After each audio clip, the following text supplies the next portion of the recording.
Magandang araw po sa inyo mga kaibigan. Bibigyan ko po kayo ng magandang balita at update sa Gilas Pilipinas. Cleared na si Dwight Ramos, nandito na sa atin, pero wala pa si Carl Tamayo. Na-call up naman si RJ Abarientos at sisilipin natin ang ensayo ng Gilas Pilipinas.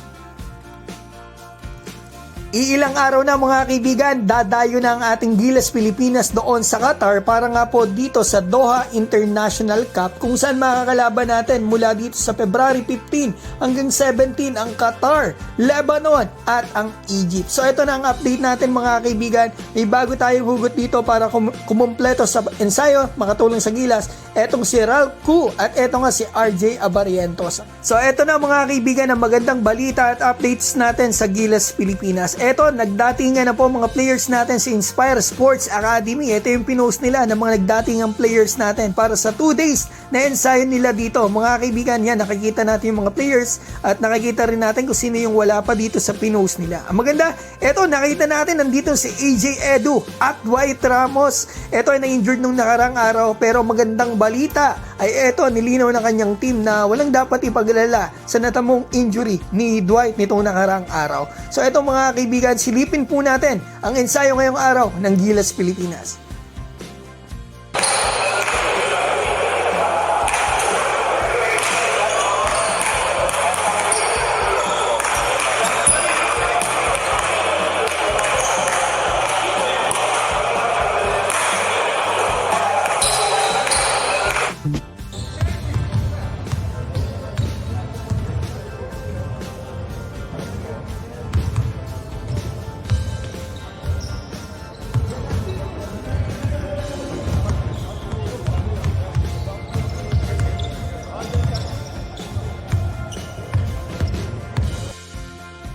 So yan mga kaibigan, nasilip naman po natin ang ensayo ng Gilas Pilipinas kung sino ang andito na at yung wala pa. Yung iba malamang na late lang. At ito nakita rin natin, Troy Rosario kahit may ninda sa tuhod ay andito. I'm sure hindi siya pupersahin dito sa practice, pati na sa mga laban doon sa Qatar para solid siya sa laban natin sa New Zealand at dito nga sa Taiwan. At mga kaibigan, ito si Carl Tamayo wala pa dito sa ensayo. Anong nangyari? Ayon po kay Sir Al Francis Chua, ito nga, si Carl Tamayo may laro pa daw po sa KBL. So didiretso na itong si Carl Tamayo doon sa venue sa Qatar.